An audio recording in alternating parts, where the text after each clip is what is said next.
So I was in a conference, a women's conference in England, a Christian conference, and in the middle of so many people, the Lord gave me a scripture in the book of Micah, where it says, in that day, said the Lord, I will gather the lame, those that are afflicted, I will make them a strong nation. And so that was in November of 2004. So it's been 21 years of this vision. And I prayed because I had left Sierra Leone as a teenager. And I had visited Sierra Leone in 2001 because my dad was also a war victim. He had been wounded during the war. In fact, they almost burnt him alive. They had beaten him to unconsciousness, taken him through the streets of Wellington, and tied him to a tree, poured kerosene upon him, put a tire to his neck, and just about the time they were meant to burn him alive was when the ECMO came and saved him. So many people told us, that was in January 1998, that my father had been killed, he had been burnt alive, and some said they saw him being beaten, but they don't really know the outcome. So for 3 months we did not know if my father was dead or alive. And so in 3 months later, we got news that he had been in coma all that time, and he had been taken to a private hospital in Lunge, and after that they kept him there for his safety, and then he returned. So 2001, when I came to Sierra Leone, I knew that was where the actual passion started in 2001. I came and I said, I don't want to come and do a JC life, I want to come back and give to my community. So in 2004 was when the Lord gave the vision. So there would always be a passion, then a vision. And then I did the first mission in 2008, April 6. So April 6 of this year will mark 18 years of Melqosh Mission International. So naturally, so I will start by saying that this day we have been marking, in our ministry, we have been marking January 18 for many years. So it really doesn't really make any difference to us, because even some of the media press that we have here, they have traveled with us. We did the 20th anniversary of January 6, and we traveled. We did it in McKinney. We did medical mission, just like what we're doing today. I also did Para Excellence Awards, honoring the war survivors who have excelled in their niche. And we also went and did an educational and medical mission at Kono. I also did an educational at McKinney, and we had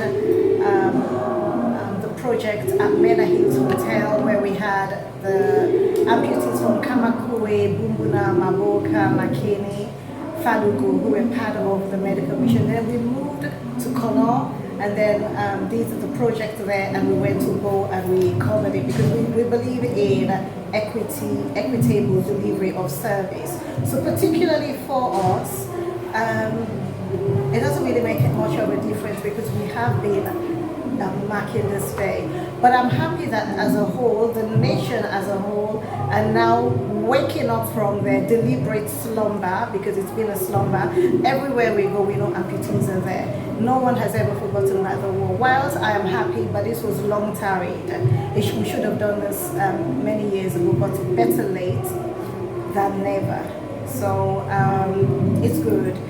The question that you asked about the disadvantages and advantages, the advantage is that when it's a God-given mission, no matter the challenges, God will always be at your side. We do not receive any international funding. We do not receive any grants, no foreign aid. The word the Lord gave me in 2007, He said, my church shall fund this project. So even this time, the disadvantage we have, people are going through economic crisis now in the whole world.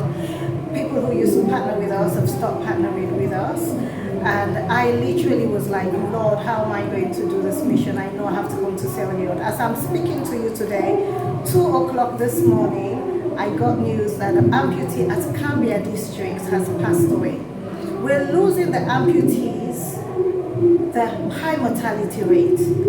And I really want to use this opportunity to appeal to the government of Sierra Leone, to appeal to President Madabio that having the Remembrance Day, yes, it's symbolic, but it is nothing when we do not put substance to it. Amputees are dying. We need with immediate effect, that even though we have a sitting policy saying that all people with disabilities must receive free medical, but that is not happening in Sierra Leone. I remember having to deal with a case of an amputee involved, and unfortunately, the man was, because he did not have money at Bo government hospital, he was turned away. I had to speak to the medical director there and say, you have a policy to treat war survivors. So he said, okay, let them bring the man. They did their consultation, and then they wrote the prescription. Only when they went to the hospital, the pharmacist, they said that they don't have the medicine. So how can you treat somebody when you're not able to give them medicines? You know, so we, to be honest, Melqosh Mission International is doing the government's job. I have to be very honest. I'm not it's not finger pointing. As we are marking this remembrance, let us start by cleaning our closet and know what needs to be addressed. Melqosh Mission International is doing what the government of Sierra Leone should be doing. If we cut back on unnecessary spending, unnecessary traveling, the amputees should be taken off the street and get them off so they stop begging. The amputees must get free medical. The President of Sierra Leone, His Excellency Dr. Julius Madabio, with immediate effect, I am appealing to him that he can sanction every hospital in the whole of Sierra Leone, that they should not turn any war survivor away.